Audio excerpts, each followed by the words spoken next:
You want things to be different. You want people to act the way you expect. You want your life to go according to plan. You want the weather to be perfect, the world to be fair, everything to work out.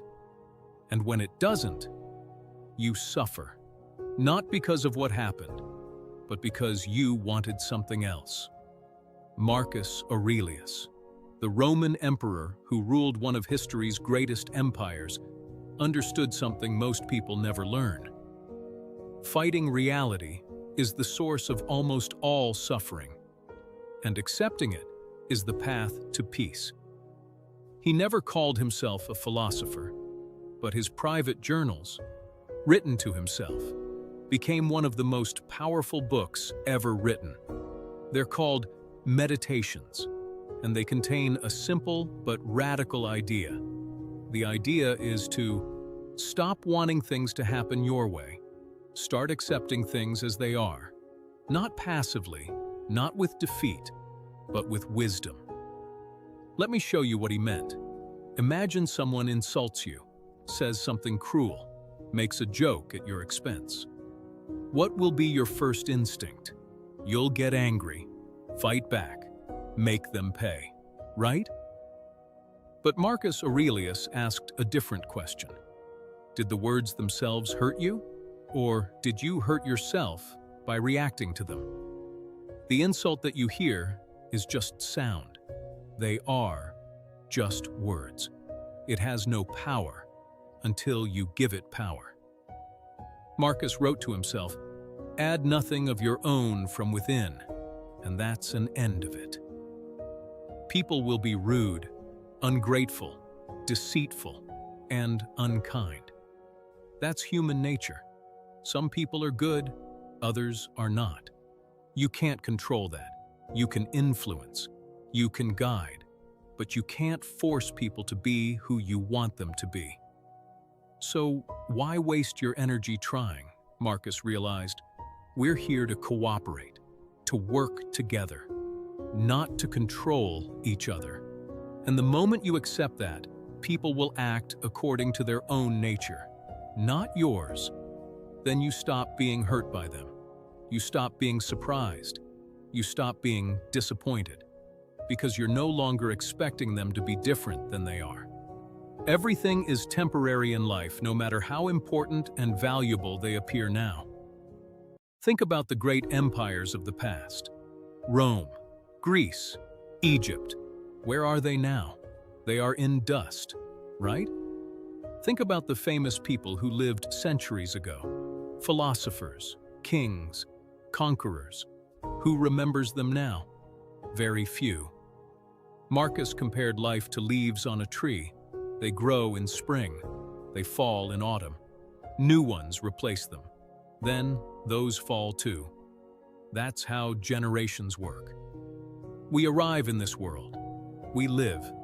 And then someday, we leave it. Everything is temporary. Your problems, your successes, your reputation, your body too. None of it lasts. Marcus wrote, "Each of us lives only now, this brief instant. The rest has been lived already, or is impossible to see." For some people, this is depressing, but Marcus saw it differently. If nothing lasts, then nothing is worth excessive worry. Your reputation? It'll be forgotten. Your embarrassment? It'll fade. Your pain? It won't last forever. The shortness of life isn't a reason to despair. It's a reason to stop wasting time on things that don't matter, and a reason to appreciate the brief moment you have. Misfortune will come in life. It's normal. You can pray for a life without problems, but look around. No one escapes hardship. Everyone gets sick. Everyone loses something. Everyone faces difficulty. Misfortune is part of existence. So why spend your life trying to avoid it? Marcus taught himself a better approach. Instead of wishing for a life free of problems, wish for the strength to handle problems. This is the Stoic idea of focusing on what you can control.